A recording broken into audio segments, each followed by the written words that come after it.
Jæja, komið öll sæl og blessuð og velkomin á þetta málþing aðlögun að loftslagsbreytingum hér í Norræna húsinu. Og hér fullu salur af fólki og það afskaplega gaman að sjá áhugann sem á þessu málþingi og ég veit að það talsvert fólk líka í streymi, þannig að það gleður okkur mikið að þið takið tíma á deginum til þess að koma og fræðast þessi mál með okkur. Ég heiti Elín Björk Jónasdóttir og sérfræðingur í loftslagsmálum hjá Umhverfis-, orku- og loftslagsráðuneytinu og ætla að stýra umræðum hér í dag. Við ætlum að byrja á praktískum málefnunum ef að brunabjallan fer í gang. Það annars vegar að ganga út dyrnar sem þið komið innum og svo nú fæ ég að vera flugfreyja, það neyðarútgangar hérna sitt hvorum megin, annar fer inn á bókasafnið og þar í gegn og hinn leiðir beint að útgöngustað. Salarnir frammi þar sem að fatahengið og þar líka kaffi og vatn og súkkulaðikökur ef þið viljið. Við með þétta og mjög áhugaverða dagskrá og við fáum að heyra frá mismunandi geirum samfélagsins þær áskoranir sem að fylgja afleiðingum loftslagsbreytinga, bæði í erindum hérna í upphafi og svo einnig í pallborði. En til þess að hefja málþingið þá ætla ég að bjóða Umhverfis-, orku- og loftslagsráðherra Jóhann Páll Jóhannsson í pontu. Gjörðu svo vel, Jóhann.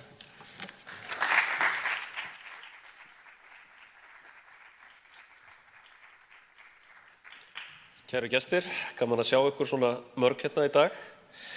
Og verið velkomin á þetta málþing sem við erum að halda í tilefni af útgáfu fyrstu aðlögunar áætlunar Íslands. Það eru tímamót að aðlögun sé nú sett í skýran og markvissan farveg sem hluti af öryggi og viðnámsþrótti íslensks samfélags. Og hér erum við að stíga skref inn í nýjan veruleika. Loftslagsmál snúast ekki bara losun og samdrátt í losun, heldur snúast þau líka það hvort innviðirnir okkar, hvort heimilin, samfélagið, náttúran og lífríkið, hvort þetta standist það álag sem að verða vegna þeirra breytinga sem þegar eru að eiga sér stað. Og í þeirri heimsmynd sem við búum nú við, lita öryggismál sífellt fleiri svið samfélagsins. Sú nálgun þarf ekki að vera neikvæð þegar kemur á loftslagsmálum, þvert á móti hjálpar þetta okkur að tengja loftslagsvána beint við daglegt líf fólks. Þetta færir loftslagsmálin nær okkur, tengir það við öryggi, vernd innviða, stöðugleika samfélagsins í heild og lífsskilyrði allt land. Þegar upp staðið eru loftslagsmál grjóthart öryggismál, sérstaklega þegar kemur að aðlögun.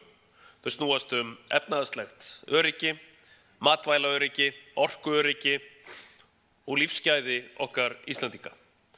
Þetta verður sérstaklega skýrt þegar við horfum til alvarlegustu ógnanna sem blasa við, til dæmis mögulegar breytingar á hafstraumum í Norður-Atlantshafi, breytingar á svokallaðri veltihringrás Atlantshafsins. Nýjar rannsóknir frá því í haust benda til þess að líkur á verulegri hnignun eða hruni í þeirri hringrás séu meiri heldur en áður var talið. Og slíkar breytingar gætu haft grafalvarlegar afleiðingar fyrir Ísland, meðal annars vegna hafís sem raskar siglingum, vegna breytts veðurfars og hitastigs. Við erum að tala áhrif á orkukerfin, á landbúnað, sjávarútveg og vistkerfin okkar hérna á Íslandi. Þótt þessi fyrsta aðlögunaráætlun taki amok ekki sérstaklega fyrir, þá styðja áherslur þessarar áætlunar við þann undirbúning sem slík áhætta krefst. Og ég tel að það sé ábyrgðarhluti að stjórnvöld taki slíka áhættu alvarlega. Þess vegna lagði ég það til við ríkisstjórn strax í september síðastliðinn að þessum málum yrði vísað til þjóðaröryggisráðs til þess einmitt að tryggja viðeigandi samstillt, samhæft viðbragð innan stjórnkerfisins og leggja grunn að undirbúningi. Og þetta það sem hefur verið í gangi síðan. Þegar kemur að loftslagsvánni, þá höfum við kannski hingað til lagt megináherslu á að draga úr losun gróðurhúsalofttegunda. Og það verður áfram lykilverkefni. Það auðvitað stóra verkefnið. Staðreyndin er sú að áhrifa loftslagsbreytinga er þegar farið að gæta allan heim og það á líka við Ísland. Við Íslendingar þekkjum það auðvitað vel að lifa með náttúrunni og bregðast við duttlungum náttúrunnar frá degi til dags. Við höfum byggt hérna upp samfélag í landi eldsumbrota, vályndra veðra og jarðskjálfta þar sem þekking, aðlögunarhæfni og viðbúnaður hafa skipt sköpum. Sú reynsla kennir okkur að öryggi er ekki sjálfgefið, heldur eitthvað sem þarf að byggja upp og hafa fyrir, eitthvað sem þarf að viðhalda og endurskoða í sífellu í takti við breyttar aðstæður. Áhrif loftslagsbreytinga á mismunandi geira atvinnulífsins eru víðtæk og þau eru ólík milli greina. Í landbúnaði snúast þau óvissu, til dæmis þegar kemur að ræktun og fæðuöryggi. Í sjávarútvegi snýst þetta meðal annars breytingar í hafinu sem geta haft víðtæk áhrif á fiskistofna, aðfangakeðjur, markaði og ferðaþjónustunni. Þá auðvitað þarf að verja öryggi ferðamanna, verja og tryggja gott aðgengi.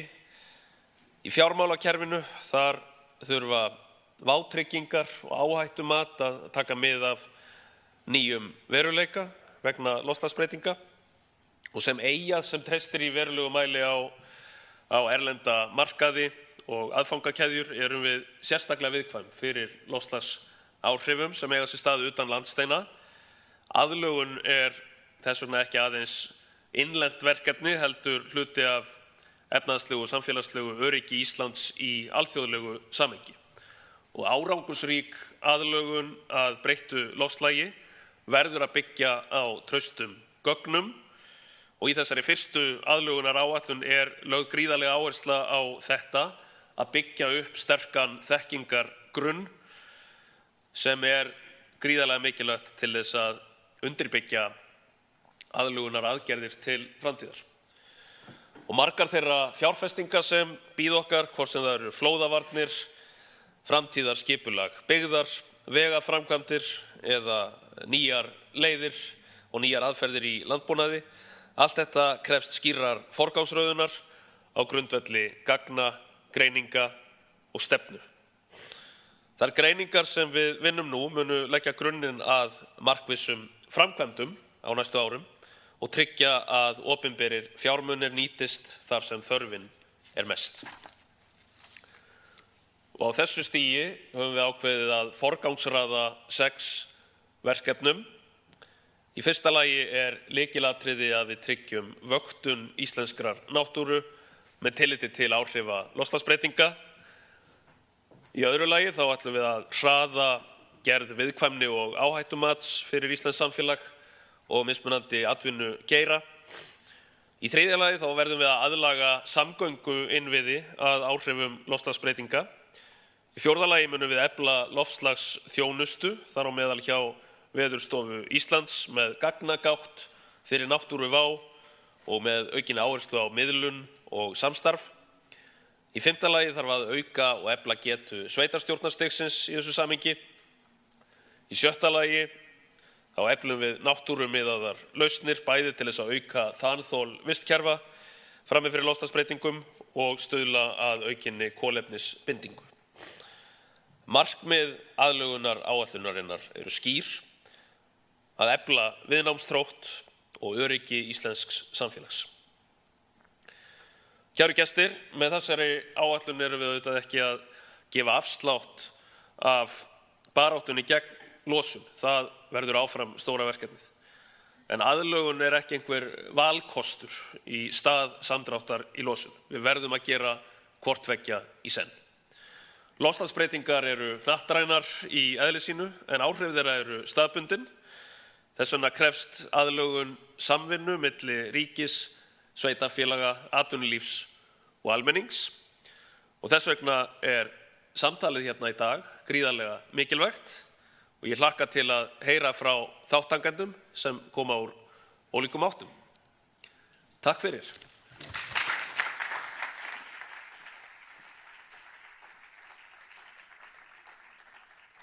Kærar Þakkir, Jóhann. Umræðuefni málþingsins eins og kom fram hjá ráðherra þessi fyrsta áætlun aðlögun Íslands að áhrifum loftslagsbreytinga sem var gefin út núna í desember síðastliðnum og áætlunin á forræði okkar ráðuneytis, sem sagt umhverfis-, orku- og loftslagsráðuneytisins, en búin til í verkefnastjórn loftslagsaðgerðir sem sagt öll ráðuneyti stjórnarráðsins eiga aðkomu að ásamt viðeigandi stofnunum og Sambandi íslenskra sveitarfélaga. Áætlunin sem sagt núna aðgengileg inn á heimasíðunni okkar co2.is og þar eru í raun og veru báðar loftslagsáætlanir stjórnarráðsins, bæði aðgerðaáætlun og aðlögunaráætlun. Þar hægt að leita til dæmis eftir mismunandi sviðum og málaflokkum og sjá meira þessi forgangsverkefni sem ráðherrann minntist á. Ég hvet ykkur bara eindregið til þess að skoða þessa fínu vefsíðu. Hún hentar til dæmis mjög vel fyrir snjalltæki, en að því sögðu þá ætla ég að biðja ykkur að draga ekki öll upp símana núna. En þau sem eru heima getur auðvitað skoðað í tölvunni svona meðfram öðru. En næsta í pontu ætla ég að bjóða velkomna Hildigunni Þorsteinsson sem forstjóri Veðurstofu Íslands og hún ætlar að fjalla loftslagsþjónustu og aðlögun. Gjörðu svo vel, Hildigunnur.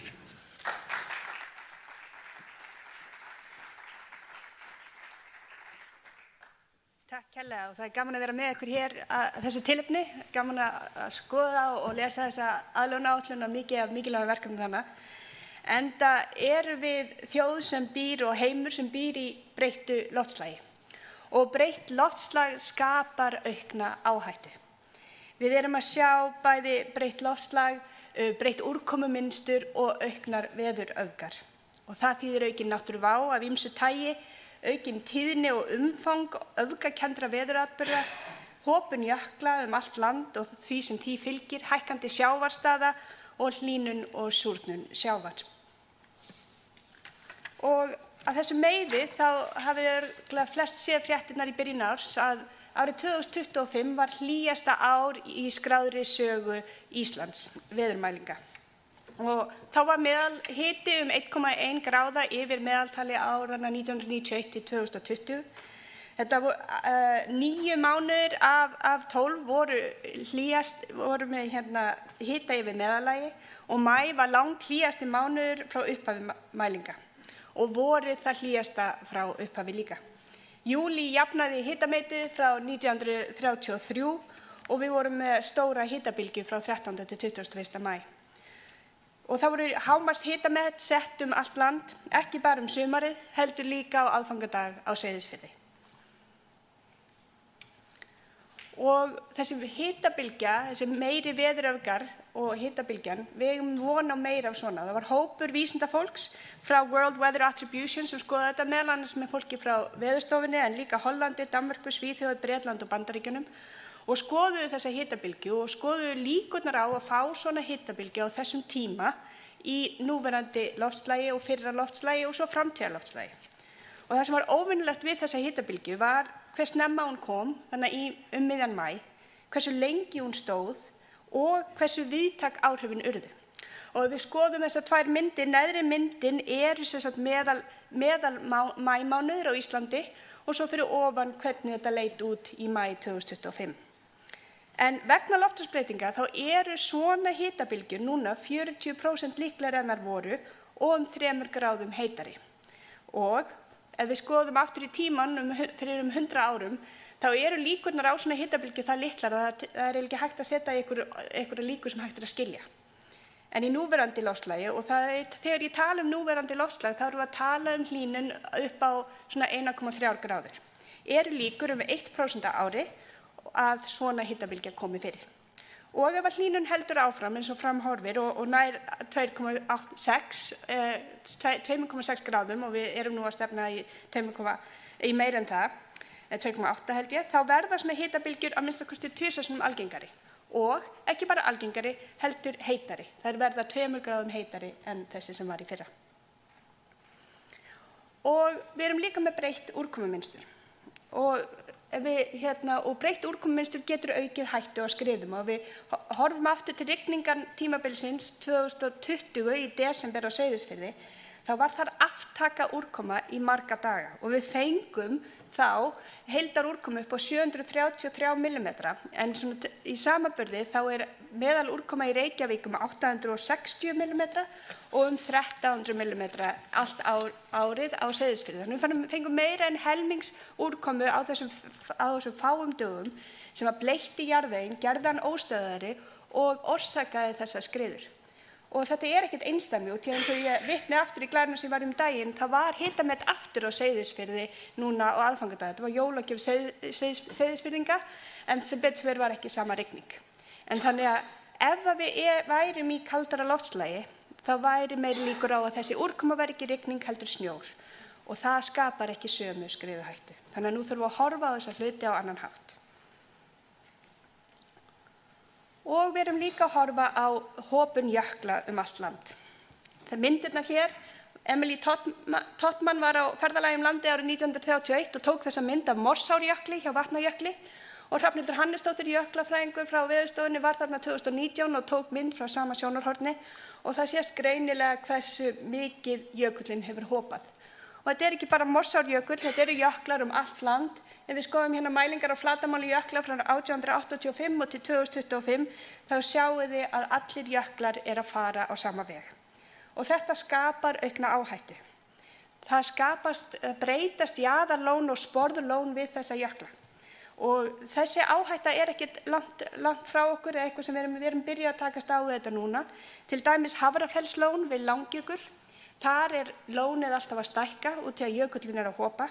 Þetta lón sem ekki mikið þekkt, það liggur fyrir ofan Húsafell, en þegar hop veldur stækkun þá hætta á að þessi lón hlaupi. Og Hafrafellslón hljóp í sumar. Og vandamálið við þetta ekki bara það alltaf hætta á hlaupum, en við þekkjum þessi hlaup ekki jafn vel og hlaupin sem við erum búin að sjá undan þeim jöklum sem að hlaupa sumar eftir sumar í 10 og 100 ára. Þannig að þarna þekkingargap sem við þurfum að fylla og við þurfum að auka vöktun á þessum svæðum. Og þessi þróun mun bara halda áfram ef við skoðum sviðsmyndir fram í tímann, þá sjáum við að þessar myndir eiga við í rauninni alla jökla Íslands. Þeir munu hopa áfram í hlýnandi loftslagi. Og hækkun sjávarstoða skapar líka hættu.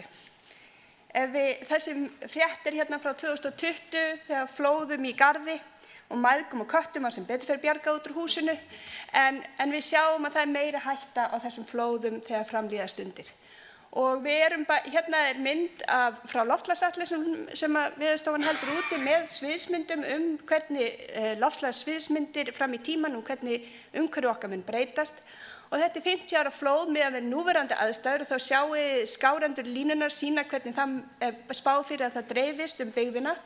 En árið 2100 með við sviðsmynd SSP 5 til 8,5 þá sjáum við að það eykst útbreiðslan á flóðum. Við fer svona, ég ætla að reyna að fara fram og tilbaka, það verður fram og tilbaka. Þá sjáum við að það stærra hlutfall byggðarinnar sem í hættu. Og þetta þurfum við að gera ráð fyrir í öllu skipulagi, í öllum vörnum, í öllu samtali við íbúa, í tryggingum og í fráveitukerfum. Og þetta ekki bara Garði, þetta land allt. En Veðurstofan með mjög margþætt hlutverk á þessu sviði. Það ekki bara að loftslagsþjónustan í mótum bæði hjá okkur og allan heim, heldur okkar hlutverk að efla öryggi og áfallaþol samfélagsins í ört breytilegum heimi. Og á þessu sviði hlutinni svo sannarlega að breytast. Við erum í loftslagsrannsóknum og vöktum land allt að auka þekkingu okkar og í sífellu samtali við vísindamenn annars staðar og til að þekkingin að aukast á þessu sviði, bæði í rannsóknum, vöktun og aðlögun. Það miðlun og fræðsla og samtal. Við tökum virkan þátt í verkefnisstjórn loftslagsaðgerða. Við erum að vinna viðkvæmu og áhættumat sem ráðherra kom inn á og ég tala aðeins meira á eftir. Það loftslagsatlasinn að þróa hann áfram, að vera í samtali við hagaðila, hvaða upplýsingar þarf fólk og hvernig best að koma þeim á framfæri. Og svo ég formaður í landsnefnd vísindastarf í loftslagsmálum sem við höldum utanum og heldur utanum samstarf okkar við IPCC og nefnd Sameinuðu þjóðanna í loftslagsmálum. Og það eru margar áskoranir sem við sjáum takast á næstu árin. Það fyrsta lagi skilningur og traust. Það þörf á stöðugri fræðslu og rannsóknum og að vinna þetta út í þetta málaflokkur í mótum. Og fólk treystir því sem það skilur, þannig að við þurfum að tryggja við sem að setja hlutina fram á skýran máta og á trúverðugan máta. Og þar kannski orðaforðin í þessum málaflokki ekki okkur til uppdráttar. Það mikið af flóknum og löngum orðum sem að fólk slokkna bara á leið og við byrjum að tala, þannig að við þurfum kannski að hugsa ganga okkar þar. Þetta flókið landslag og mörg stjórnsýslustig. Við þurfum að hugsa samhæfingu og miðlæga stjórnun en líka færa ábyrgð og umboð til þeirra aðila sem að þurfa að taka af skarið. Það eftirspurn eftir gögnum og greiningum og við reynum að svara því en við þurfum að gera það vel og forgangsraða og svo viðkvæmni og áhættumati. En eina leiðin til að takast á við áskoranir að byrja og þar erum við til dæmis að byrja í viðkvæmni og áhættumatinu. Fyrsti áfangin verður svona áhættuskimun, það samtal við hagaðila og vinnustofur og annað þar sem við erum að skima bæði eftir áhættum og tækifærum og svo ítarlegra mat í áfanga 2. Þar erum við að hugsa tímasetningu, umfang og afleidd áhrif hverrar áhættu, hvað þetta stórt, hvenær á hún að gerast, hvað getum við gert og hver alvarleikinn. Þannig að gera það fyrir 3 sviðsmyndir og 3 tímabil. Og svo í 3. áfanga flokka þetta og leggja mat á aðlögunaraðgerðir þannig að við getum gengið í þetta á markvissan og skipulegan hátt. Og með þeim orðum þá vil ég bara þakka kærlega fyrir mig.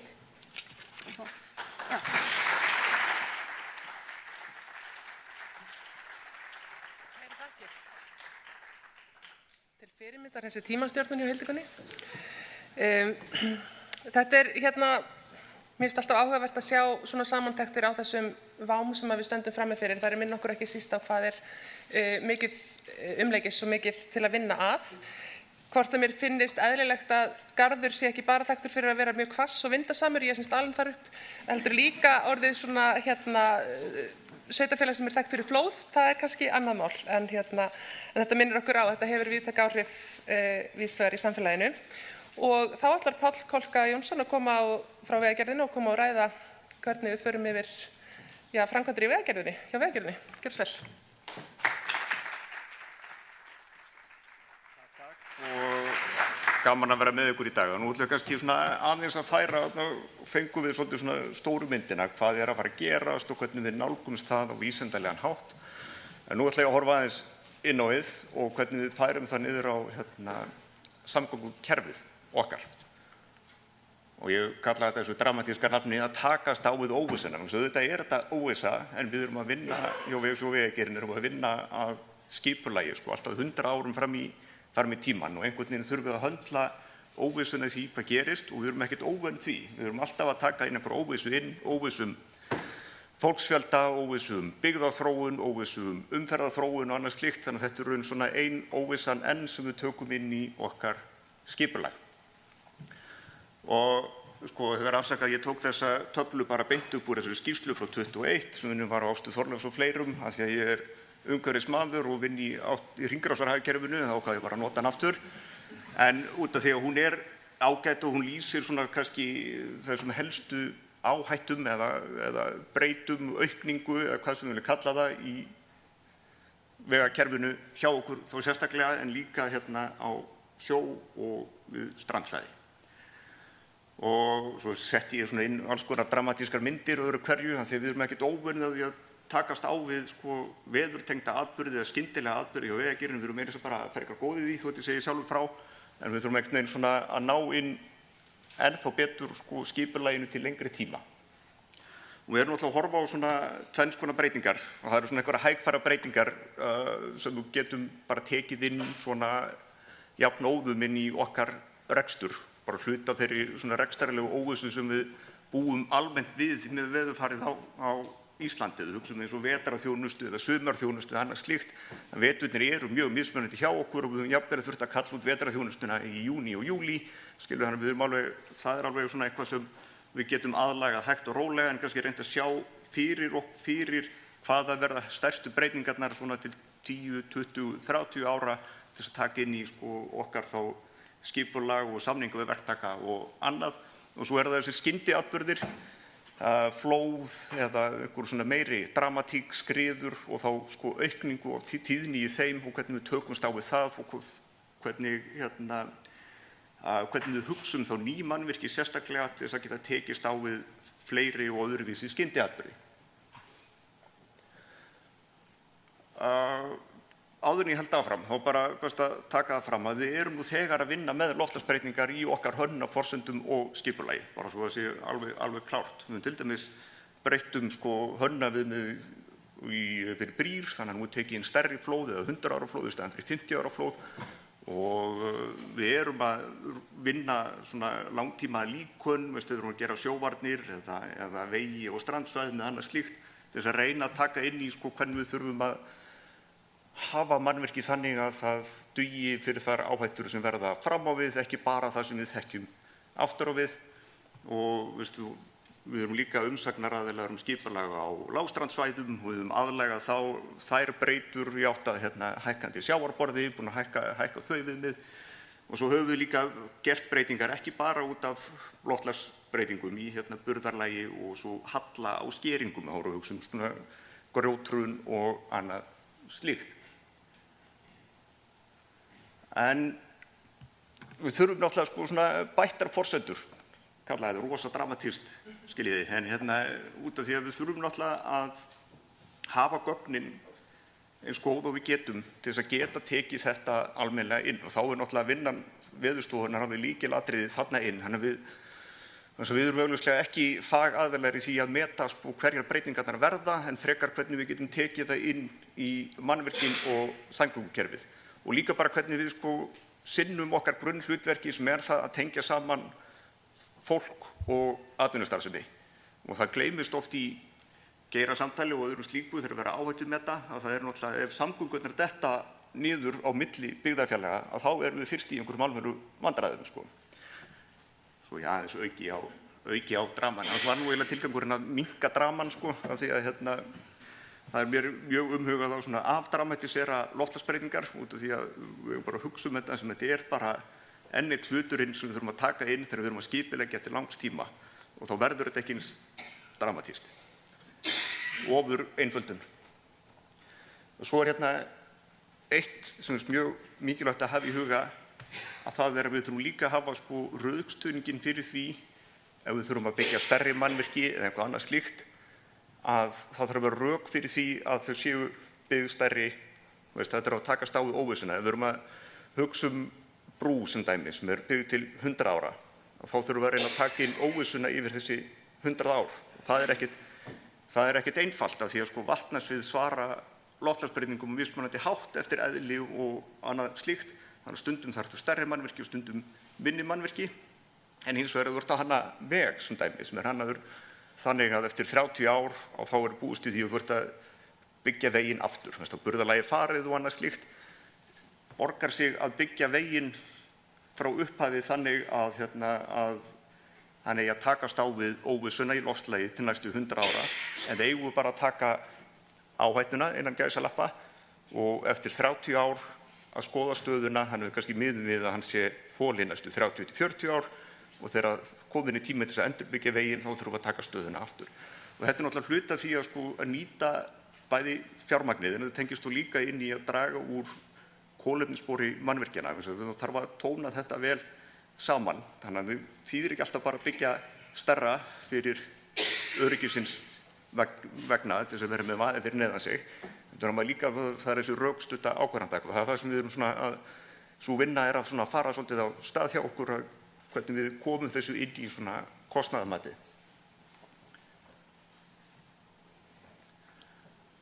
Og svo er náttúrulega reksturinn. Eitt eru ný mannvirki og það er kannski einfaldara að taka inn þar, einhver líkön eða líkindi breytingar og annað slíkt. Þessa mynd setti inn bara til að minna þess á að við erum ekki að byrja að takast á við einhverja náttúruhamfarir núna í ár hjá Vegagerðinni. Og þá er eins og ég segi, sumt af þessu getum við bara aðallega kannski jafnóðum, bara tekið stöðuna á nokkur ára fresti, hvernig voru síðustu 5 ár og hvernig við búist við að næstu 5 ár verði og annað slíkt.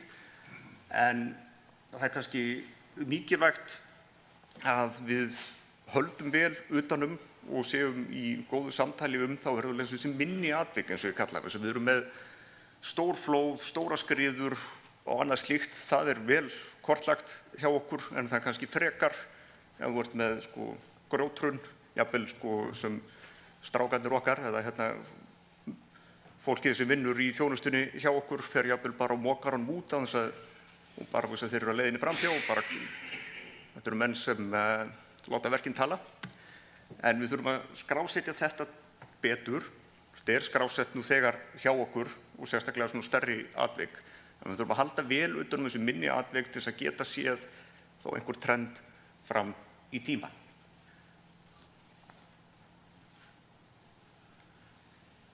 Og þá hvað erum við að gera? Við erum byrjuð að kortleggja, Jesús hvað ég tala mikið, hún strax staðin á fætur, já. Við erum byrjuð að kortleggja þessa staði í vegagerðinni, út frá nú fyrirliggjandi skráningum og viðtölum við fólk, nú fer ég að tala hratt. Og hér ein afurðin, og þetta þó raun bara hringvegurinn, þetta rannsóknarverkefni sem voru unnið í fyrra, styrkt rannsóknarsjóði vegagerðarinnar sem lykil stofnun eða breyta í þessu. Þá er þetta unnið þessum skráningum og eftir huglægu mati, þess að tala við reynslumikið starfsfólk í vegagerðinni, bæði fyrrverandi og núverandi vegagerðarstarfsmenn. Og það voru fleiri þættir teknir inn, þetta sýnir þessa 3, grjóthrun og skriðuföll, snjó og krapaflóð, vatnavextir og flóð. Og þá sjáum við strax að það eru einhverjir kaflar þarna á hringveginum sem eru útsettari heldur en aðrir. Og þetta þurfum við þá að rýna betur og vinna áfram með mótvægisaðgerðir og annað. Og þá, hvernig tökumst við þá á við óvissuna? Það bara aftur, svo ég segi aftur, við þurfum að hugsa bara loftslagsbreytingar eru bara svona ein breytan enn í því þegar við erum að hanna og skipuleggja, sérstaklega til lengri tíma.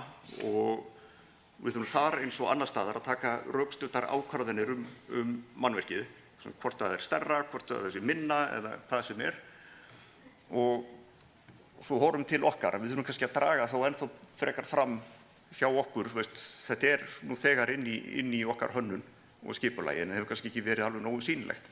Og nú fer ég alveg að vera búinn, ég ætlaði bara enda á að sýna breytileikann hérna, þetta svona frekar dramatískt dæmi og loftslagsbreytingar eru hluti af þessum breytum. Það brúin yfir Skeiðará Morsá sem var lengsta brú landsins og mikið verkfræðilegt afrek á sínum tíma, hringvegurinn kláraðist og allt það.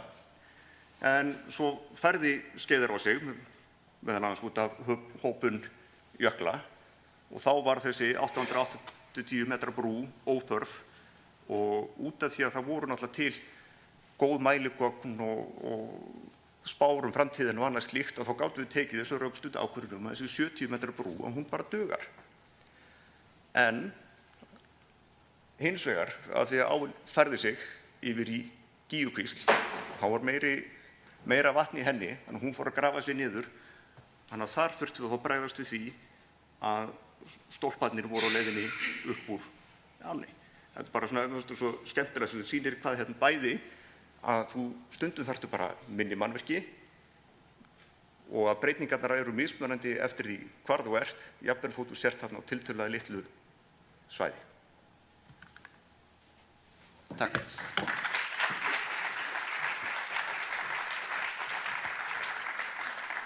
Kæra þakki, Páll. Það var nú ekki ætlunin að hræða úr þér lífþoruna við það standa upp, en ég þakka kærlega fyrir þetta góða erindi. Síðasta erindi fyrir pallborð enn frekar mannvirki og hið manngerða landslag og við ætlum að fá hana Elínu Þórólfsdóttur hérna upp í pontu og hún teymistjóri hjá Húsnæðis- og mannvirkjastofnun. Gjörðu svo vel, Elín.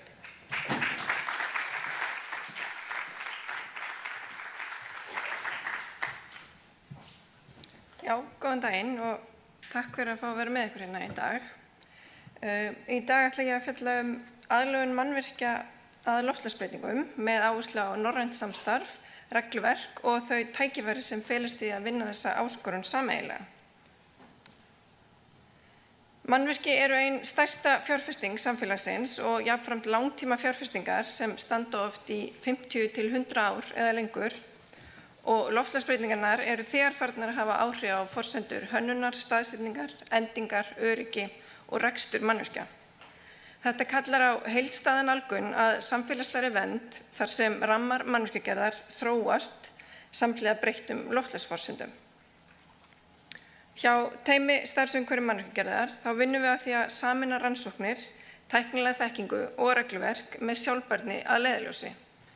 Við þjónum allri virðiskeðju mannvirkjagerðarinnar, framleiðendum, hönnuðum, framkvæmdaraðilum, stjórnvöldum og rekstraraðilum og það gerum við meðal annars með því fræðslu, leiðbeiningum, upplýsingavefum og virku samráði við hagaðila og með það markmiði að skapa skýra ramma og betri forsendur fyrir sjálfbæra mannvirkjagerð. En það styðjumst við meðal annars við samstarfsvettvangana Burð fyrir rannsóknir og þekkingaruppbyggingu og vegvísinn að vistvænni mannvirkjagerð á vegum byggingargrænni framtíð fyrir sjálfbærni. Norðurlöndin standa frammi fyrir sambærilegum loftslagsáskorunum og þetta er ekki einstök eða staðbundin vandamál, heldur þróun sem hefur bein og vaxandi áhrif á öll mannvirki. Meiri úrkoma og tíðari flóð leiða til aukins álags á undirstöður, drenun og burðarvirki og á sama tíma hefur aukið slagregn og rakálag áhrif á veðurkápu bygginga, með þá aukin áhættu á rakaskemmdun, myglu ef forsendur og frágangur ekki aðlöguð. Þetta eru áskoranir sem að birtast með ólíkum hætti eftir staðháttum en eru í grunninn svipaðar milli landa. Þess vegna eigum við þá sameiginlega hagsmuni að því að styrkja nálgun okkar og læra hvert á öðru og draga úr tvíverknaði. Nordic Sustainable Construction er norrænt samstarfsverkefni undir norrænu ráðherranefndinni og hluti af innleiðingu norrænu framtíðarsýnar 2030 en það er markmiðið að Norðurlöndin verði leiðandi í sjálfbærri og samkeppnishæfri mannvirkjagerð með lágmarksáhrifum á umhverfi og loftslag. Þetta verkefni leggur áherslu á að hraða grænni umbreytingu í mannvirkjageirinum og styrkja samstarf milli landa og tryggja að Norðurlöndin þróist í sameiginlega og samræmda átt. Verkefnið er skipulagt í 3 vinnupakka og á árunum 2025 til 2027, þar sem þessi lönd bera ábyrgð á mismunandi áherslum. Danmörk leiðir vinnupakka 2 sem fjallar hringrásarhagkerfið með áherslu á nýtingu byggingamagns og endingu mannvirkja og Svíþjóð leiðir vinnupakka 3 sem snýr að evrópsku regluverki og þróun innan ESB. Og Ísland leiðir svo vinnupakka sem snýr að loftslagsmálum sem ég mun svo ræða meira um. Vinnupakki Íslands loftslagsmál skiptist í 3 verkþætti, lífsferilsgreiningar, byggingavörur og lausnir og aðlögun mannvirkja að loftslagsbreytingum. Fyrstu 2 verkþættirnir snúa að samræmingu lífsferilsgreininga og þróun lágkolefnis byggingavara og náttúrumiðra lausna sem styrkja viðnámsþrótt mannvirkja gagnvart loftslagsbreytingum. Og svo 3. sem ég mun leggja áherslu á hér fjallar hvernig regluverk og framkvæmd mannvirkja geta tekið markvissan mið af breyttum loftslagsforsendum.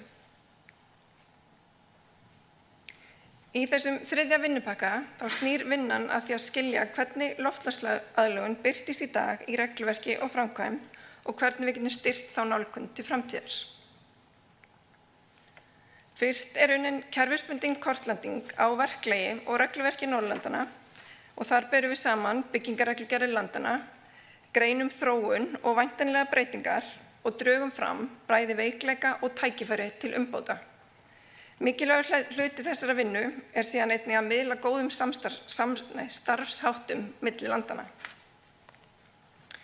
Í framhaldinu eru þróaðar leiðbeiningar hvernig samþætta megi loftslagsaðlögun og líffræðilega fjölbreytni í regluverkinu. Áherslan er á að hagnýtar ráðleggingar hvernig þessi sjónarmið geta orðið samþættur hluti af ákvörðunum mannvirki, fremur en viðbót sem þeim kemur seint inn í ferlið. Að lokum þá felst verkefnið í greiningu loftslagstengdrar áhættu fyrir mannvirki þar sem haldnar verða vinnustofur með sérfræðingum og fagstofnunum og þar mun vera dregin saman heildstæð mynd af helstu áskorunum og áhættum sem byggingar standa frammi fyrir. Og jafnframt verður verið að safna saman dæmum lausnir, mótvægisaðgerðir og aðlögunarúrræði. Í heild sinni snýst þessi vinnupakki því að færa loftslagsaðlögun nær framkvæmd með sameiginlegri greiningu, skýrari ramma og aukinni samhæfingu milli landa. Hluti af verkefninu felst í heildstæðri yfirferð á því hvernig loftslagsaðlögun birtist í byggingarreglugerð Norðurlandanna og þar horfum við sérstaklega á 3 spurningar. Hvað þegar tekið á, hvar eru veikleikar og hvar liggja tækifæri til umbóta. Niðurstaðan núna við byrjun verkefnisins sú að þrátt fyrir mikla þekkingu, rannsóknir og fjölmargar leiðbeiningar þá skortur á markvissum og formlegum aðgerðum þegar kemur að loftslagsaðlögun mannvirkja. Í dag áhersla loftslagsaðlögunar helst að finna í skipulagsáætlunum þar sem þá reynt að forðast uppbyggingu á áhættusvæðum. En byggingarreglugerðir þær taka hins vegar oft óbeint á loftslagsáhættu, til dæmis í gegnum almennar virknikröfur öryggi, raka, innivist og burðarþol. Samhliða þá gegna leiðbeiningar og þekkingarvefur alltaf mikilvægu hlutverki en notkun þeirra í flestum tilvikum valkvæð og ekki þá formleg krafa. Þetta þýðir reynd að ábyrgðin á því að bregðast við loftslagsáhættu lendur oft á einstökum hönnuðum eða verkkaupum í stað þess að vera markviss samþætt í kerfinu. Loftslagsbreytingarnar þær kalla ekki endilega á nýja nálgun í mannvirkjagerð, heldur skýrar og uppfærðar forsendur fyrir hönnun og framkvæmd og rekstur. Til dæmis þá þarf burðarþol mannvirkja í auknum mæli að taka mið af sterkari vindum, meiri snjóþyngd, aukinni úrkomu og tíðara öfgaveðri. Á sama hátt þá verður veðurkápa bygginga sífellt mikilvægari þar sem aukið rakaálag og slagregn gera meiri kröfur til efnisvals, frágangs og heildar uppbyggingar.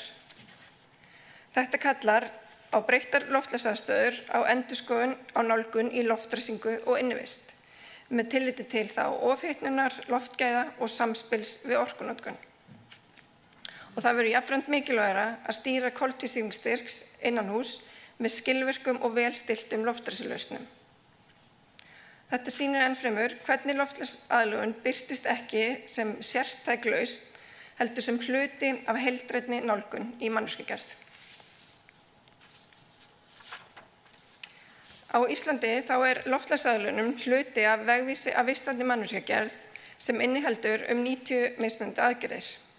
Vegvísirinn samstarfsvettvangur stjórnvalda og atvinnulífs og rammi til að samræma aðgerðir, tryggja framgang og tengja saman loftslagsmál, regluverk og framkvæmd.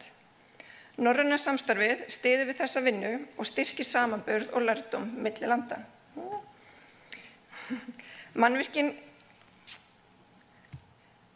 Mannvirki eru stór hluti af loftslagsaðlögun samfélaga, ekki aðeins eitthvað sem þarf að vernda, heldur eitthvað sem mótar viðnámsþrótt okkar til framtíðar.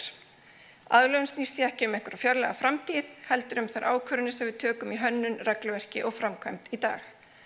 Með samstarfi og sameiginlegri þekkingu þá getum við styrkt þessa nálgun og tryggt mannvirki sem traust gagnvart breyttum loftslagsforsendum og styðja við sjálfbær samfélög. Takk fyrir.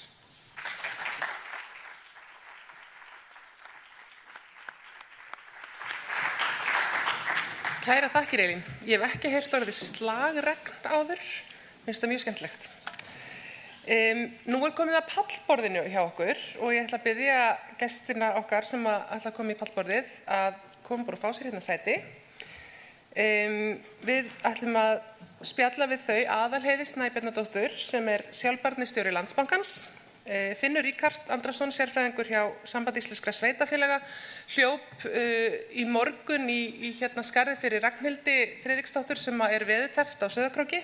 Við sendum bestu kveðjur í norður og þakkum Finni fyrir að bregðast svona hratt við. Hér eru líka Jóhanna Gísladóttir, lektor hjá Landbúnaðarháskóla Íslands og Sveinn Margeirsson, framkvæmdastjóri loftslagsmála og nýsköpunar hjá Brim. Verið öll velkomin. Ég ætla að færa mig til ykkar.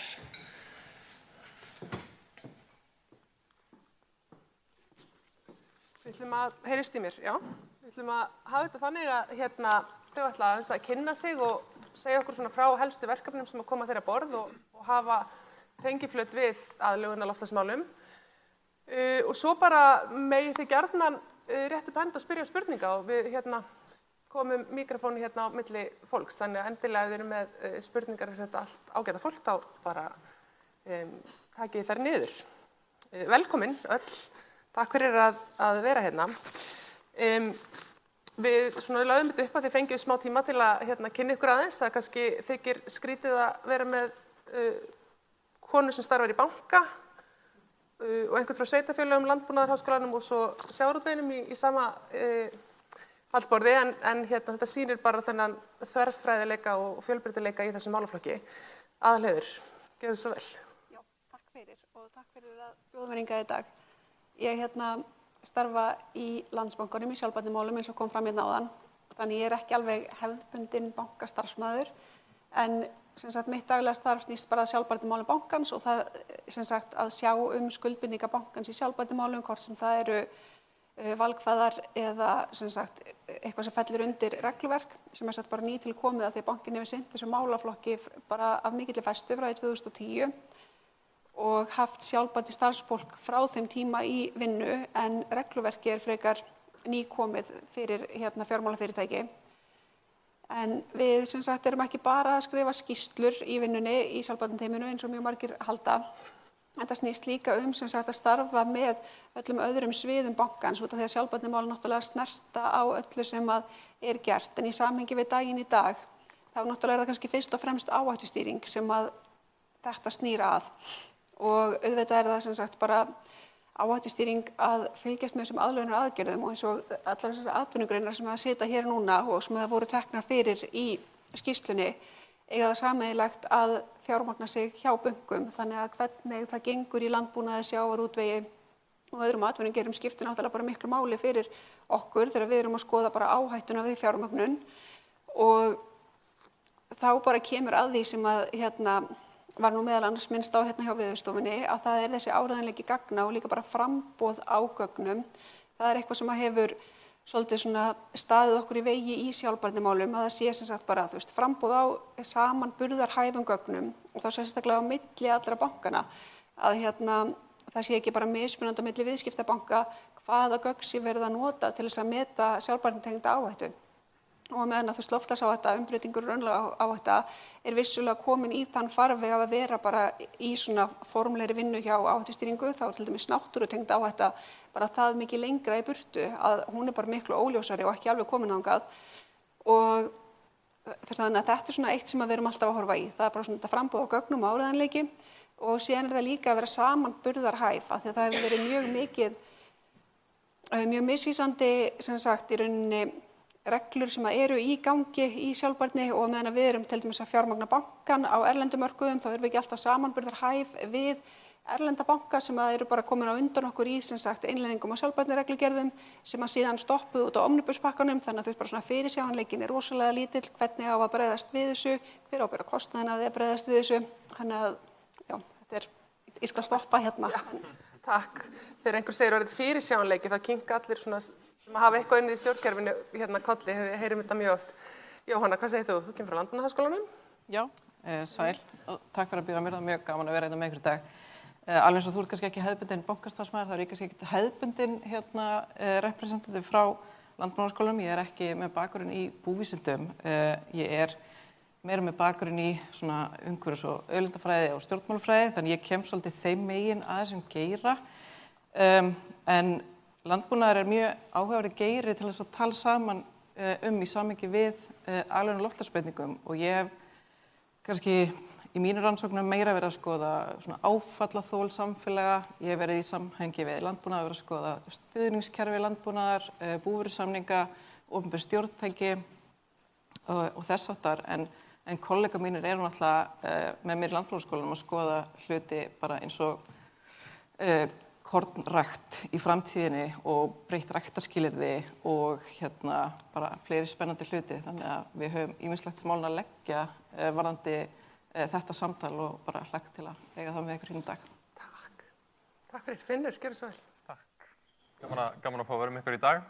Já, ég er sérfræðingur hjá Sambandi íslenskra sveitarfélaga, sérfræðingur í loftslagsmálum og er með þá bæði á mínum borði mótvægisaðgerð að draga úr losun en líka þá hina hliðin á penningnum að aðallega sveitarfélög að loftslagsbreytingum og það kannski þetta að skipta aðlögun sveitarfélaga að loftslagsbreytingum í tvennt. Það annars vegar svona beinharða steypuhliðin. Þetta eru innviðir, þetta eru hús, þetta hvernig við skipuleggjum byggðirnar okkar og sveitarfélögin sem það stjórnvald sem fer með skipulagsvaldið náttúrulega ber gríðarlega ábyrgð þar.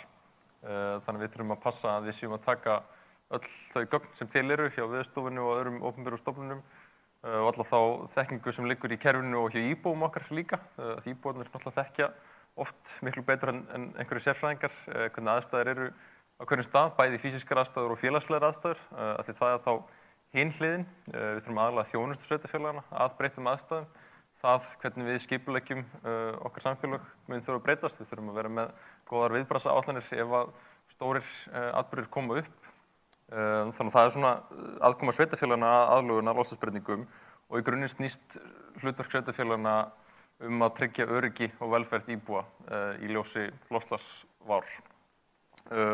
Samband íslenskra sveitarfélaga kannski gegnir helst í hlutverki að vera svona samhængaraðili.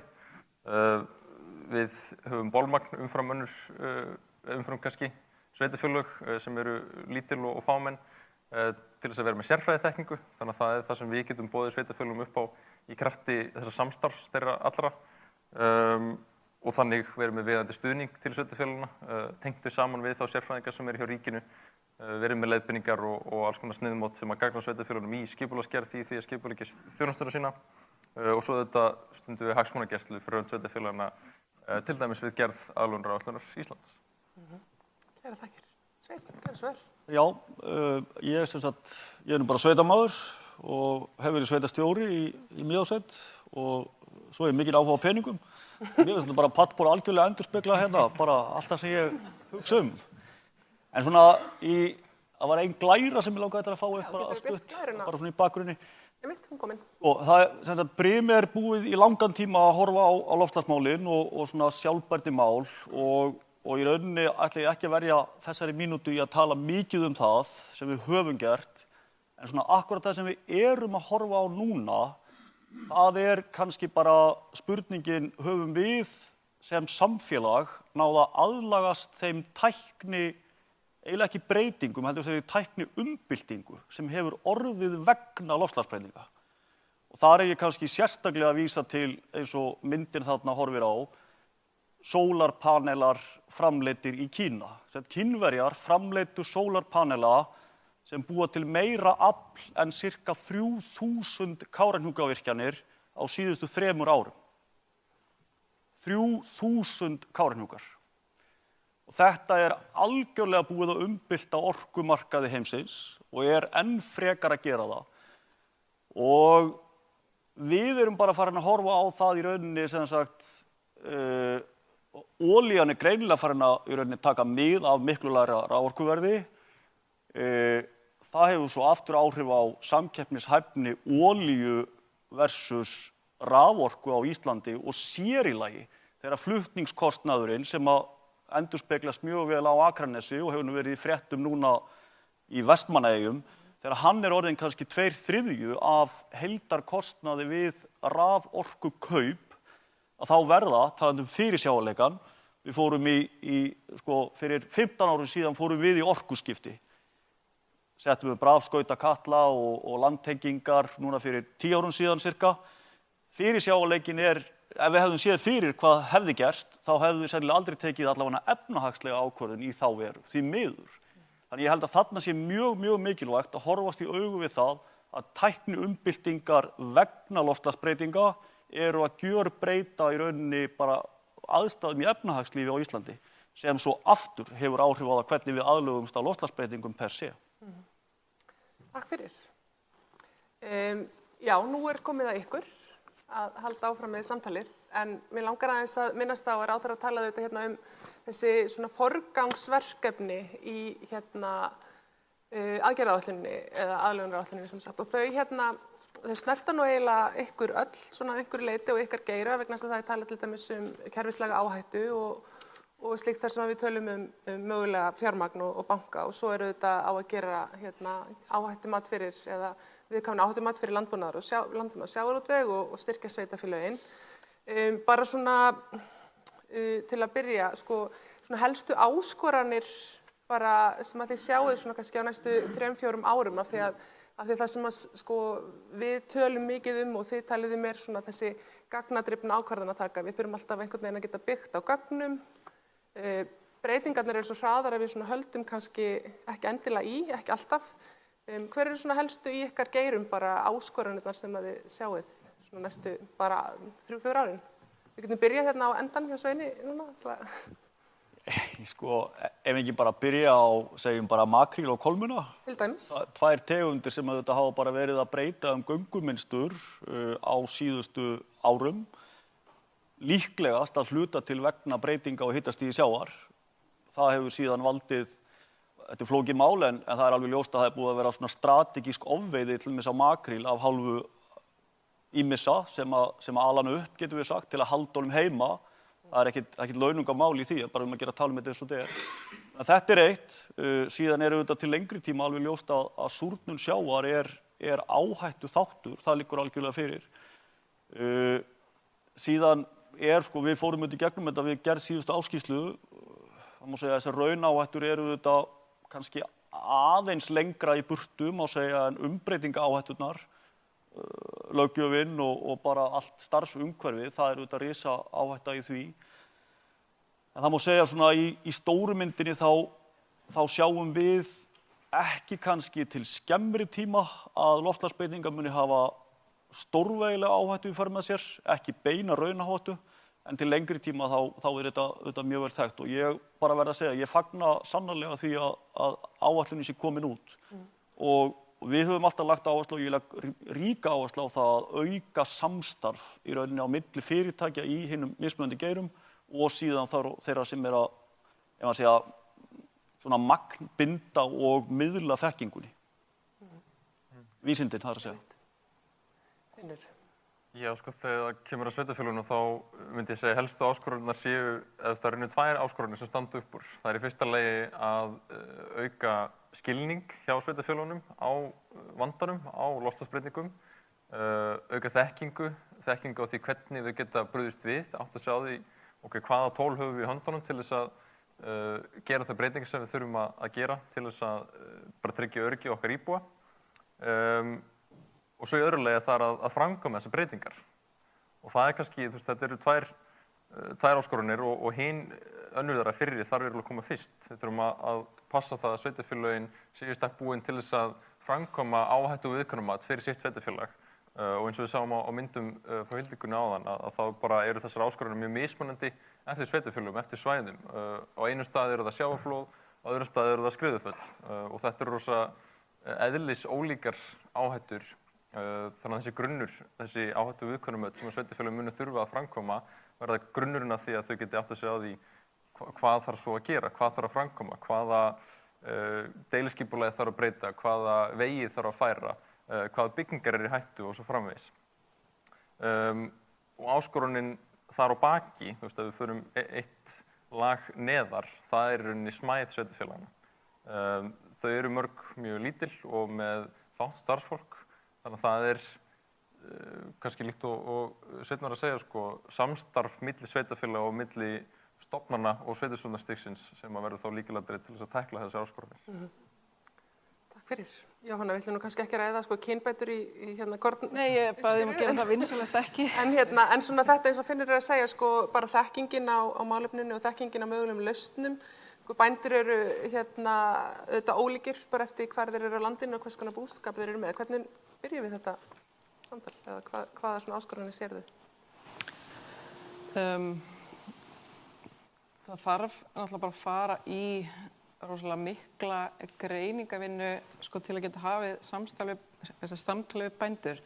Þeir eru náttúrulega, þetta er þeirra svona lived realities. Þannig að við getum alveg setið fyrir saman tölvuna og vinnum alls konar, kerfislíkön og sviðsmyndir og svona, en við þurfum samt að fara að eiga samtalið hvaða áhrif er líklegt út frá vísindunum að munu eiga sér stað á Íslandi í samhengi við íslenska landbúnað og ræða hugsanlega sviðsmyndir og fara í samtal við bændur og hið opinbera.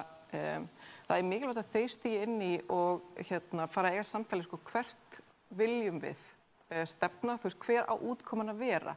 Ef að þetta er sú sviðsmynd sem mun raungerast, hvernig ætlum við að navigata okkur innan þess hugsanlega framtíðar og hvaða stjórntækjum ætlum við að beita til þess að ná því fram og þar fram til götunum. En varðandi svona, þú veist, næstu 3 til 5 ára áskoranir varðandi landbúnað í samhengi við áhættu og viðkvæmum, að þá hugsa maður líka bara þennan nýja geopolítíska veruleika sem virðist vera að dragast upp svona varðandi heimsmálina, því að þú veist, það staðreynd að íslenskur landbúnaður hann stendur vel, en við erum svona mjög reliant á aðföng utan úr heimi til þess að búa til því matvæli sem þó eru framleidd hér heima. Já, einmitt. Kerfislega áhætta, það kemur kannski beinalínu til þín?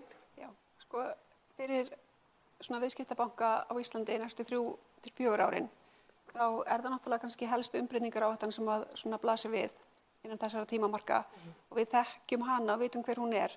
En svo það líka bara að náttúrulega fáir geirar sem eru jafn svona ákvarðaðir af reglum eins og fjármálageirinn og við ættum að kunna svona þess að vera með tól og tæki eins og fyrir áhættustýringu og annað, þá það bara að koma sér saman hvað það sem á að vera að fylgjast með og koma því inn í bara líkön og sem sagt kerfi sem eru nú þegar til staðar til þess að meta og ekki síst sem sagt þessa geira sem eru líka bara með virðiskeðju utan landsins, þar sem að þess að áhrif þar geta verið að hafa áhrif sem að við getum ekki alveg séð fyrir hérna heima.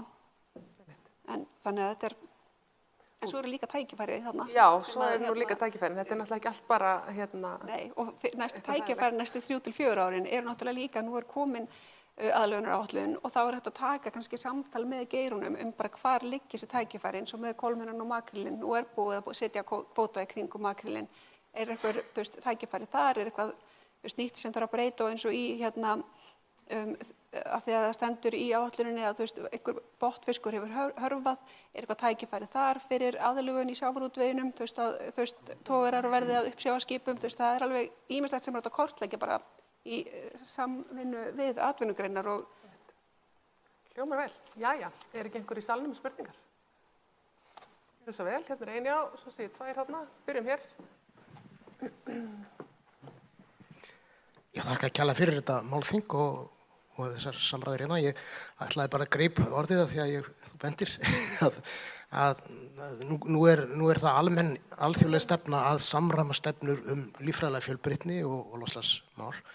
Og það kemur mjög skýrt fram hérna bæði í framsögum og í ykkar framlega eins og bara makrílinn og kolmunnan og það sem Sveinn nefndi, að þetta eru samtengdir hlutir og það eru allir að viðurkenna það. Mér langar bara að heyra svona viðhorf ykkar til hvernig við stöndum hér á landi varðandi þetta og ekki sérstaklega í ljósi þess að umhverfisráðherra er nýbúinn að leggja fram stefnu líffræðilega fjölbreytni og nú verið að fara að vinna aðgerðaáætlun mjög fljótlega og þetta eiginlega bara hlýtur og þurfa að tengjast ansi mikið aðlögun okkar í landslagsmálum.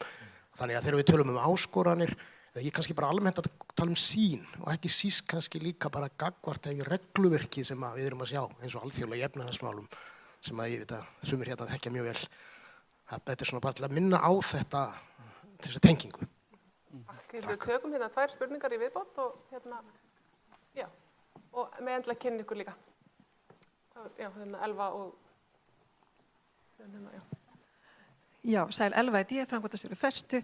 Mér svolítið umhugað núna akkurat í dag atvinnustefnuna sem var einmitt fundur í morgun og mér langar kannski að heyra bara til dæmis frá Finni og Sveini hvernig sjáu þið fyrir ykkur samtali hvernig við tengjum þetta tvennt saman, hvernig við hljótum að þurfa þegar að byggja upp ákveðna atvinnugeirar eða styrkja ákveðin trend í þeim málum að huga þá að því hvernig hugum við aðlögun í því samhengi.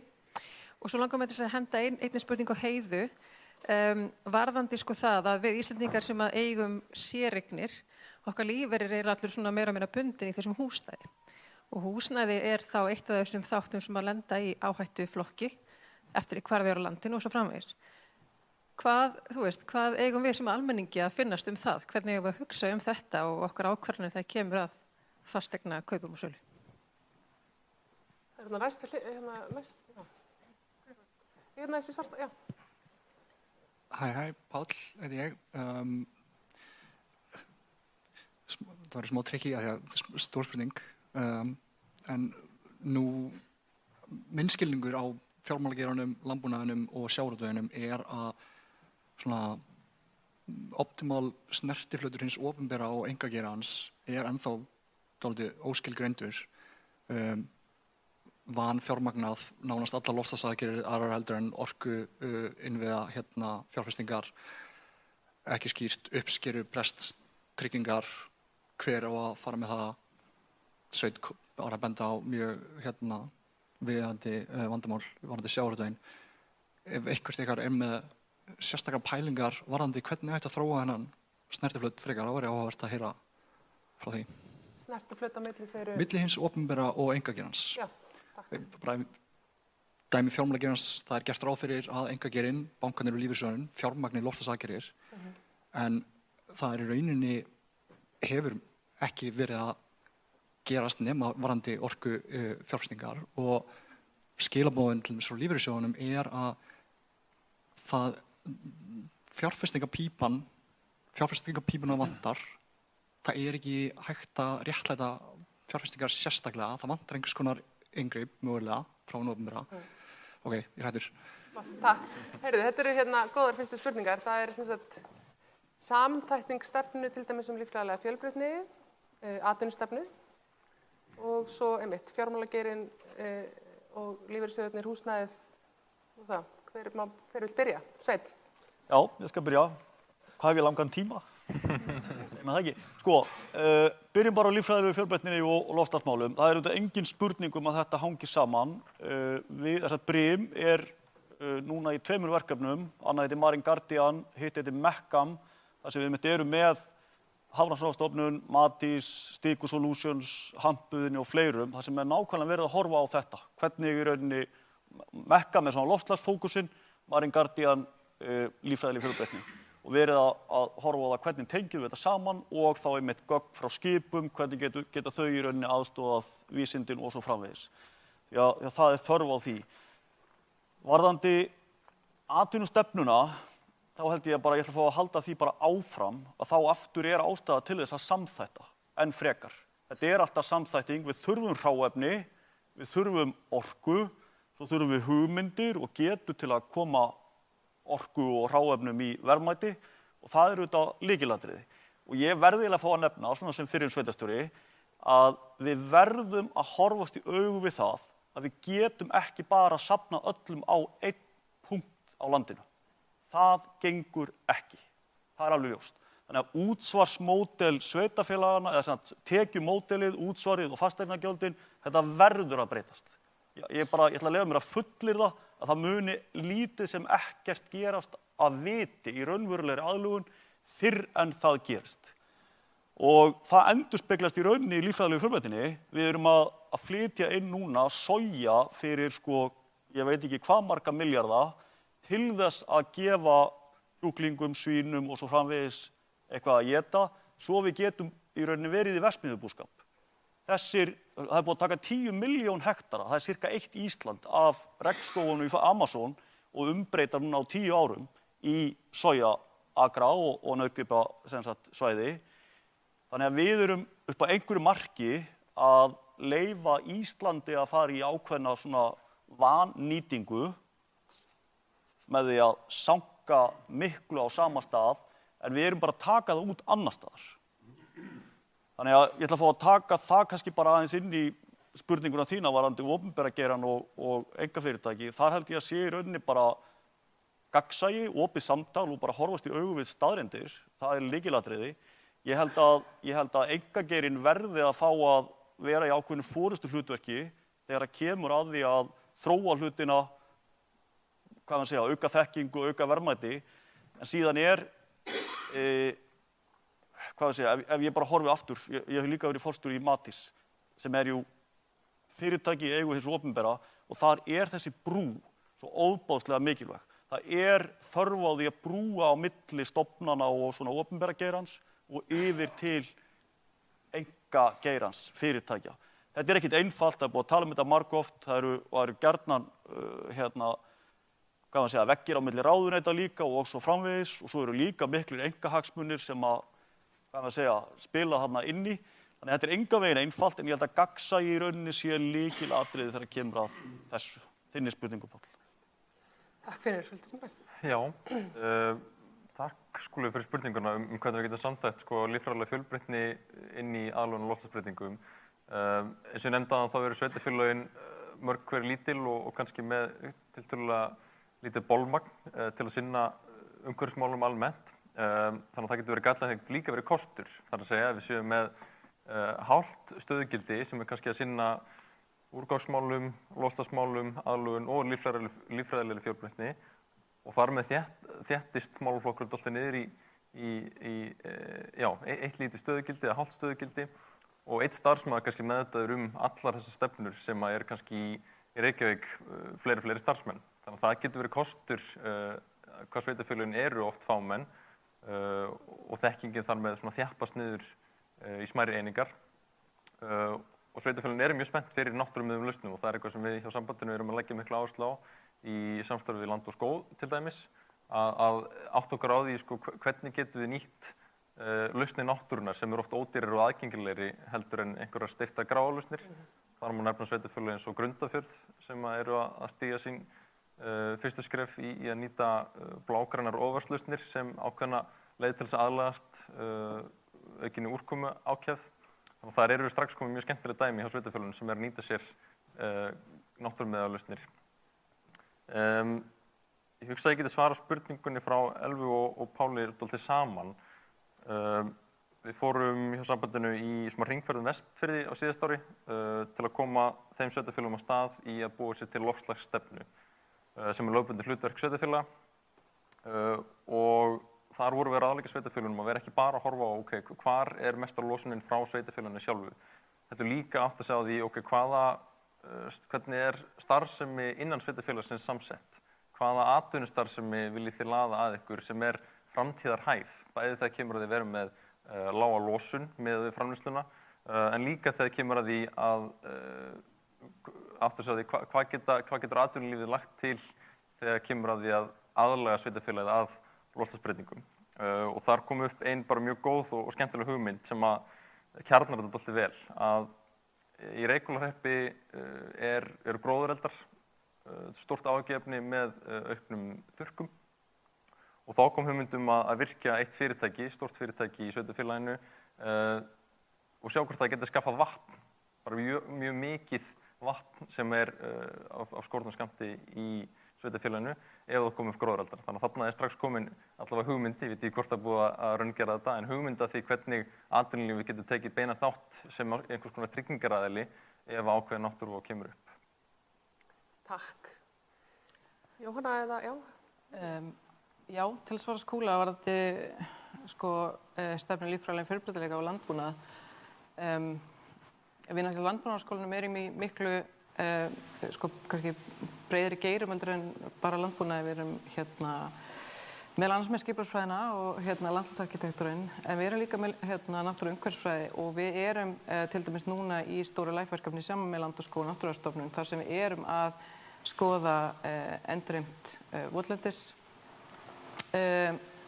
og það á meðal annars á að fara fram mikil endurheimt votlendis á landi Landbúnaðarskólans á Hvanneyri en samt í samhengi við landbúnaðinn. Þannig að við þurfum að finna út leiðir þar sem við getum látið þetta vera í harmoníu saman. Þannig að við erum ekki, það er enginn að tala um að fara á stað í aðgerðir sem að munu detrimenta landbúnað, þannig að við getum ekki framleitt mat, það er svo miklu öfgar í þessari umræðu. En þannig að þetta er algjörlega málefni sem við erum að tala saman bara innan veggja Landbúnaðarskólans. Varðandi spurningunum frá Páli snertiflutt milli svona opinbera geirans og einkaaðila og talar tryggingar og uppskerubrest. Við þurfum náttúrulega þegar við erum að fara að skoða áfallaþol eins og fyrir landbúnað að velta fyrir okkur hvernig getum við hannað kerfin okkar þannig að þau séu ekki alltaf reactive þegar eitthvað kemur upp á heldur, þau séu proactive. Við séum búin að hugsa svolítið fram í tíman, hvað ef þetta gerist, hvað á að grípa og hvernig gerum við það. Og í þessu samhengi náttúrulega varðandi bara framleiðslu matvæla, hvers konar gæði eru það sem að landbúnaðurinn er að framleiða fyrir samfélag og í því samhengi hvert á hlutverk hins opinbera vera varðandi til dæmis stuðning við landbúnað. Takk. Eru þið mikið að velta líffræðilegri fjölbreytni fyrir ykkur? Já, við veltum líffræðilegri fjölbreytni mjög mikið fyrir okkur. og erum búin að gera það bara, sem sagt,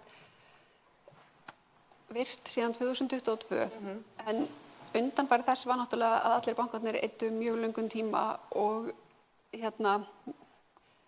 í að velta fyrir sér losun gróðurhúsalofttegunda.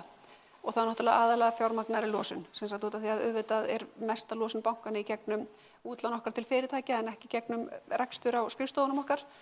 Og til að byrja með var ekki einu sinni til aðferðafræði til að mæla þetta og þetta var einhvern veginn, það var bara mjög langur fyrir alla banka til þess að bara meta og mæla þessa, sem sagt, fjármögnuðu losun. Og svo þegar allir eru komin þangað, þá náttúrulega fara þeir að velta fyrir sér líffræðilegri fjölbreytni og það eiginlega bara ef ég má skjóta því inn, þá skil ég ekki alveg þetta, sko mér er svo bara ótrúlegt að þetta tvennt hafi verið slitið í sundur af því þú nærði ekki árangri í öðru hvoru nema sinna báðu. Og þú veist, það var vísindin alveg sýnt fram á svo einfaldan hátt að þú þarft ekkert að vera vísindamaður til þess að skilja það. Og við höfum bara reynt að taka þennan lærdóm okkar af því að meta óbeina losun yfir í að reyna að meta, sem sagt, náttúruáhrifin og náttúruáhættu og við, sem sagt, að því að við náttúrulega innleiddum TCFD bara eins og öll fjármálafyrirtæki og fleiri fyrirtæki, þannig að við erum, sem sagt, núna að vinna með TNFD sem þá að reyna að meta náttúruáhættu og erum að fara að gefa einmitt út fyrstu skýrsluna okkar þetta 30. janúar, þannig ég hvet ykkur eindregið til þess að fylgjast bara spennt með henni. En sko, maður finnur að það er alveg víðtækur skilningur á því hvað það skiptir miklu máli að sinna, sem sagt, líffræðilegri fjölbreytni og meta bara bæði áhrifin á, sem sagt, sem að starfsemin hefur á og síðan líka sem að við getum orðið fyrir, eða sagt, áhrifin sem að starfsemin getur orðið fyrir. En að sama skapi ekkert einfalt fyrir neinn að skilja þetta. Eins og með losun gróðurhúsalofttegunda, þú ert með 9 gróðurhúsalofttegundir og það hægt að reikna bara allar yfir í koltvísýringsígildi og setja þetta upp í Excel og búa til töflur og línurit og fólk sem horfir á Excel allan daginn skilur bara alveg hvað þú ert að sýna þeim. Þú getur ekkert gert það, þú veist, það bara engin jafn aðgengileg leið og ég held að það hafi svolítið staðið í vegi fyrir að fyrirtæki hafi sett kraft í þetta, að það bara standa bara allir svolítið frammi fyrir þessu og eru kannski ekki með, þú veist, fullt af náttúruvísinda fólki í vinnu og vita bara ekki hvað þeir eiga að gera. Þá komum við aftur að því að fá bara einhverjar samþættar leiðbeiningar sem að eru bara mjög mikið til af og við erum að notast við Encore núna en ég hlakka til að kíkja betur að það sem að Sveinn var að tala áðan sem að þau á Brimir að fara af stað í. Og en varðandi spurninguna sko frá Elfu hvað einstaklingar eiga að gera við fasteignirnar sínar. Ég náttúrulega ekki rétta manneskjan til þess að spyrja að þessu, bara til að, sem sagt, það er bara svona fyrsta svarið. En ef við horfum bara út fyrir landsteinana og reynum að læra af öðrum, að þar sem að hafa verið mikil flóð og horfum til dæmis bara Bandaríkin eins og Miami og annars staðar, hvernig haldið þið að þeim gangi að fá tryggingar á húsin sín? Og ef þú getur ekki fengið bara svona tryggingu á húsið þitt, þá finnst mér ólíklegt að einhverju eftir að vilja fjármagna það fyrir þig. Og hvað þú átt að gera í staðinn, þú veist náttúrulega, ég held að það blasir við að skoða flóðakortin hjá Veðurstofunni og kaupa ekki þar sem að er líklegt að flæði yfir. En þú veist, hvað get ég sagt, ég er samt á fasteign bara mjög óhagstæðu svæði og ég vissi það alveg þegar ég keypti hana, þannig að ég er augljóslega ekki rétta manneskjan til að gefa neinar ráðleggingar þetta. Má ég kannski bæta einu við? Já, endilega. Ég sjálfur sem pínu það, ég held einhverju marki svarið spurningunni þinni Elva og einst á Páll, sem ég glemdi á það er kannski menntun. Er það ekki menntun og gagnrýnin hugsun sem við þurfum virkilega að fjárfesta í núna? Það er nú mikil umræða stöðu skólakerfisins og svo framvegis. Og á þessum tímum, þegar við erum í rauninni með allt þetta aðgengi að alls konar gögnum og jafnvel talsverðum upplýsingum, gervigreindin að segja okkur nákvæmlega hvernig við erum að lifa lífinu og hvernig við erum að gera allt saman, þá er það kannski nákvæmlega þetta. Það verður líklegast ekki fasteignin sem verður það mikilvægasta sem þú gerir, heldur í rauninni bara hversu aðlögunarhæfur ertu að breyttum aðstæðum, því að þær munu eins og hingað til breytast, líklega bara hraðar. Einmitt. Ég sá að það voru fleiri hendur hérna í salnum. Já, ok. Skulum taka hérna, annars ekki að þú bara takk. Já, góðan daginn. Ég vil bara þakka fyrir kærlega þessa stund og framtakið. Júlíus heiti ég og tek til máls vegna þess að ég er mikill áhugamaður tengsl landbúnaðar og loftslags Og þetta er ekki bein spurning en mér langar til að velta á vöngum yfir tengslum milli búvörusamninga og beinna greiðslna til landbúnaðargeirans. Annars vegar mjólkur- og kjötframleiðslu sem er mest mengandi landbúnaður sem að finnst og hins vegar fara ekki nema 4% af beingreiðslum til grænmetisframleiðslu í landinu og sem er vistvæn matvæli. Mér langar til þess að velta á vöngum yfir því hvort að ekki sé ástæða til þess að styrkja meira við þá framleiðslu matvæla sem að eru vistvæn hvað varðar loftslag. Þetta er ekki bein spurning en vangaveltur landbúnað. Takk. Þá þarna 2 í næstu röð, sá ég. Já. Þið hugsið svör, þau þurfa að vera svona stutt og skorinort. Við erum að... Já, takk fyrir. Birkir heiti ég hjá Röst sjávarrannsóknasetri og ég er með spurningu tengda hafinu, það kemur kannski ekki óvart og kannski höfðar til Sveins í það minnsta.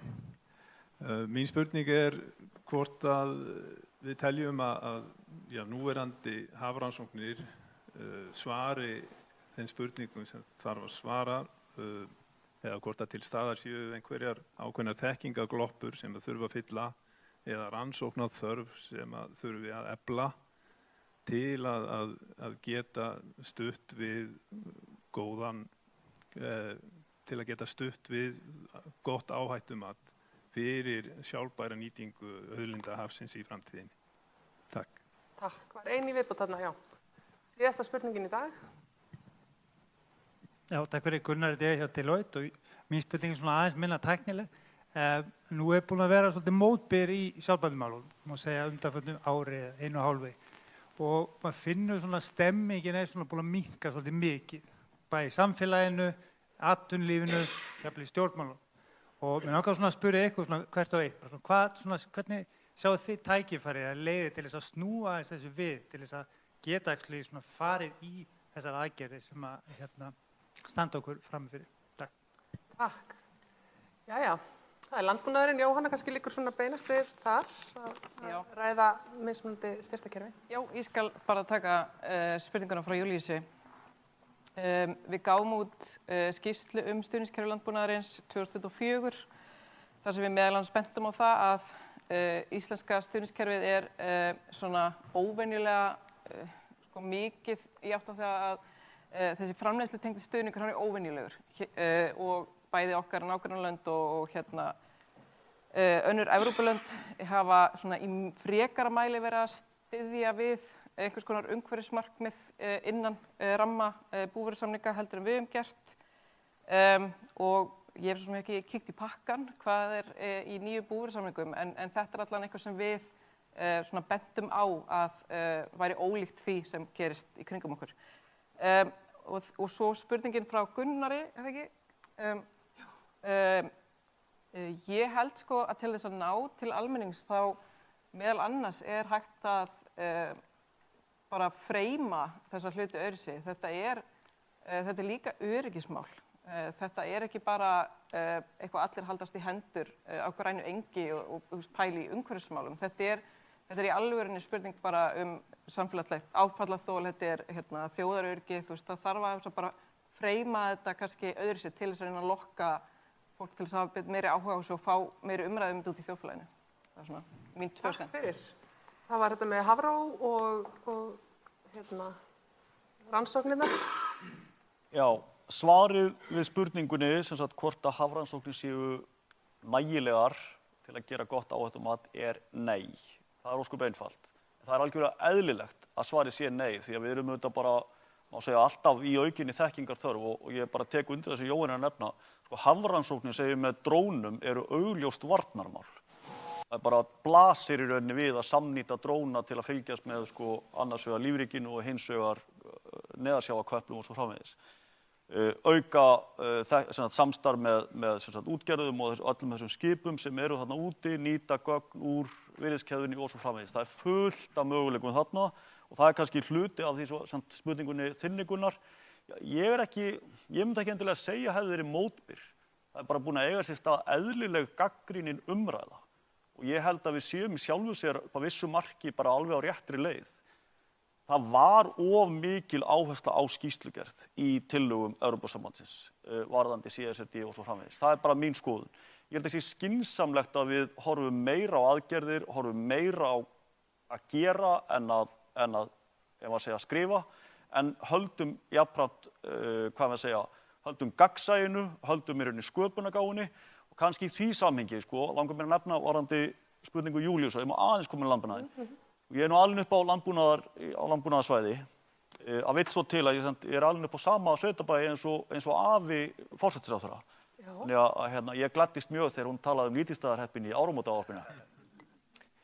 Þar var mikil umræða landbúnaðarmál, svona gagnrýnin umræða, svona föst umræða og ég held að mig alveg segja að ég er Skagfirðingur og ég er falskur, ekki hestamaður og ekki framsóknarmaður.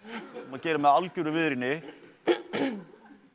og mikil svona ádeila á landbúnaðarkerfið og ég held að landbúnaðarkerfið, svona allt þetta styrkjadót og það allt sem hann hafi, það sé á margan hátt hafi dregið úr sköpunargáfunni í landbúnaðinum. Og að mínu viti þá er of lítil framleiðsla lambakjöts á Íslandi. Af hverju? Af því að það eru raunverulega dýrin sem geta nýtt landsins gæði til þess að búa til prótein sem við getum nýtt. Lömbin þurfa ekki soja. Ég geti bara verið þarna úti, nákvæmlega saman með hrossakjöt. Þannig að ef ég væri að hanna búvörusamninga, þá myndi ég hanna það þannig að þeir raunverulega ykju við fæðuöryggi. Það er að segja, hvernig ætlum við að standa ef það kemur til stórvægilegra áfalla. Ég held svo að varðandi grænmetisbændurna, þar sem þeir þurfa fyrst og fremst dálítið svipað eins og bara við, þeir þurfa fyrirsjáanleika í orkumálum. Það er stóra málið. Gott, Heiða, má ég bjóða þér að segja nokkur orð og svo Loki Finnur hérna. Já, ég skal reyna að hafa þetta mjög stutt orð. Tek undir með Sveini að það má bæta hafrannsóknir og varðandi spurningunum hans Gunnars. Ég held nefnilega, ég er líka sammála Sveini þar. Það var bara komin skýrsluþreyta í fólk og mér finnst núna eftir að omnibuspakkinn var samþykktur eins og maður finni bara aftur kraftin vera að koma inn í fólk við að ganga í verkefnin. Og ég held að þau eru bara svolítið að taka verkefni og matriða hvert fyrir sig í staðan fyrir að vera bara sjálfbærni, einhvern veginn risahattur, milljón skammstafanir, allir missa áhugann, að taka bara hvert verkefni fyrir sig, þetta sem við ætlum að gera núna, það er þennan og þennan til þess að gera þetta og við ætlum að gera það svona. Og ef ég má nefna bara svona eitt verkefni sem við til dæmis höfum mjög mikið áhuga á í fjármálakerfinu er orkumerking húsnæðis. Það myndi vera alveg geggja verkefni til þess að vinna með í framtíðinni. Gott. Finnur, gerðu svo vel. Já, mér finnst Júlíus komin rosa mikilvægt atriði varðandi fæðukerfið. Aðlögun snýst ekki bara að byggja betri brýr og passa að staðsetja hús ekki þar sem skriðahætta. Snýst líka að aðlaga samfélagslegu kerfin okkar, að aðlaga fæðukerfið að breyttum veruleika og það þarf að vera samspilið milli mótvægisaðgerða, þess að draga úr losun og þess að aðlaga samfélagið að breytingunum sem eru að verða. Þannig að við þurfum virkilega að hugsa okkur hvernig ætlum við að tryggja að það sé framtíðarhæf matvælaframleiðsla í landinu. Tek undir það. Varðandi spurninguna frá Gunnari, þá auðvitað menntun og fræðsla. Það er bara, við þurfum alltaf meira því. Bæði til ungs fólks sem eru í hinu formulega skólakerfi en líka til almennings almennt sem kannski ekki ennþá í hinu formulega skólakerfi. Mér finnst við ekki vera búin að finna upp á og góðum eða skilvirkum eða skýrum markvissum leiðum til þess að koma upplýsingum aðlögun og loftslagsbreytingum til almennings. En svo tek ég undir með Jóhannu líka að við þurfum bara að setja þetta kannski í annan búning ef að fólk er ekki að taka á móti því sem við erum að segja í þeirri mynd sem við erum að segja það. Aðlögunaraðgerðir eru ofta eitthvað sem við þurfum að gera hvort sem er, eitthvað sem við viljum gera hvort sem er. Og í sveitarfélagagerðunum þá náttúrulega bara er uppbygging gull alls staðar. Fólk vill sjá einhverja breytingar, fólk vill sjá uppbyggingu. Þannig við þurfum bara að tala aðlögunaraðgerðir sem fjárfestingar í samfélaginu, fjárfestingar í öryggi og velferð fólks. Kærar þakkir. Þá er þessum panel lokið. Ég ætla samt að biðja ykkur að fara ekki en klappa fyrir þessum góðu panelistum ykkur.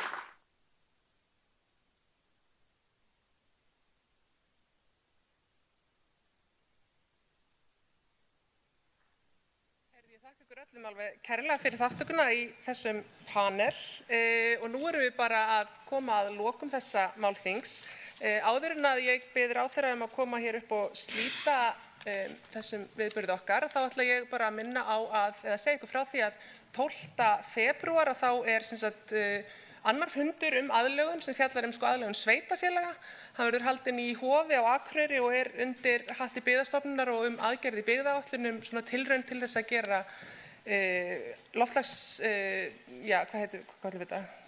leiðavísi fyrir sveitarfélögin til þess að gera sér loftslagsstefnur og aðlögunar markmið. Þannig að sá viðburður verður auglýstur á næstu dögum og í millitíðinni þá ætlum við öll að lesa heimasíðuna rosalega vel og koma með ábendingar ef þið eru með hugmyndir af fleiri aðgerðum fyrir okkur til þess að setja í farveg. Og þar með þakka ég fyrir mig og býð Jóhann Pál að koma upp og slíta. Takk.